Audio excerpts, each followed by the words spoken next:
प्राचीन भारत के एक भव्य सोने के महल में महारानी देवयानी रहती थीं, सुंदर, बुद्धिमान और सबकी प्यारी। लेकिन उनकी ही दासी कालीना उनसे जलती थी। एक रात अमावस्या के अंधेरे में उसने महारानी पर काला जादू किया। सुबह होते ही महारानी की देह ठंडी पड़ने लगी, आंखों के आगे अंधेरा छा गया। सारा राजमहल डर से कांप उठा। तभी महल के पास खड़ी एक सफेद और सुनहरी गाय जोर जोर से रंभाने लगी। उसकी आंखों में आंसू थे, जैसे उसे सब पता हो। राजपुरोहित बोले, यह कोई साधारण गाय नहीं, यह भगवान शिव की भेजी हुई देवी है। तुरंत महल के आंगन में शिवलिंग की पूजा आरंभ हुई। महादेव के नाम से वह गाय चक्कर काटने लगी और उसके खुरों से चमत्कारी किरणें निकलने लगी। अचानक बिजली सी चमकी और महारानी की देह में फिर से प्राण लौट आए। दासी का काला जादू राख बन गया और कालीना वहीं बेहोश गिर पड़ी। महारानी आंसुओं से शिवजी के सामने हाथ जोड़कर बोली, हे महादेव, आपने अपनी गाय के रूप में मुझे जीवन दिया। सदैव आपकी भक्त रहूंगी। तभी शिवजी की मूर्ति से एक दिव्य आवाज आई, मन से जो मुझे पुकारे मैं स्वयं उसकी रक्षा करता हूँ। और चमत्कारी गाय के लिए एक कमेंट और लाइक जरूर करें।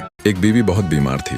डॉक्टरों ने कह दिया कि अब गिनती के ही दिन हैं। बीवी ने अपने पति को पास बुलाया और बोली, सुनो, मेरे जाने के बाद एक वादा करोगे? पति भावुक होकर बोला, हाँ, जो कहोगी करूंगा। बीवी बोली, मेरे मरने के बाद तुम मेरी अलमारी कभी मत खोलना, चाहे कुछ भी हो जाए। पति ने कहा, ठीक है, तुम्हारी आखिरी इच्छा है, नहीं खोलूंगा। कुछ दिन बाद बीवी चल बसी। समय बीतता गया। कुछ महीने बाद पति ने सोचा, अब अलमारी खोलने में क्या हर्ज है, आखिर उसमें ऐसा क्या है। आखिर उसने वादा तोड़ा और अलमारी खोल दी। अंदर कुछ कपड़े, कुछ तस्वीरें और एक छोटा डब्बा पड़ा था। डब्बा खोला, उसमें मंगलसूत्र और एक चिट्ठी रखी थी। चिट्ठी में लिखा था, जानती हूँ तुम मेरा वादा तोड़ दोगे, इसलिए मैंने पहले ही ये खत छोड़ दिया। ये मंगलसूत्र उस लड़की के लिए है जिससे तुम शादी करोगे, लेकिन एक बात याद रखना, जो प्यार मैंने तुम्हें दिया वो उसे कभी मत देना, वो मेरा ही हिस्सा रहेगा। और हाँ, अब अलमारी बंद कर देना, वो तो मैंने डराने के लिए कहा था। तुम्हारी जिद्दी बीवी। पति की आंखें भर आईं। उसने चिट्ठी सीने से लगाई और धीरे से मुस्कुराया। प्रेम से बोलो,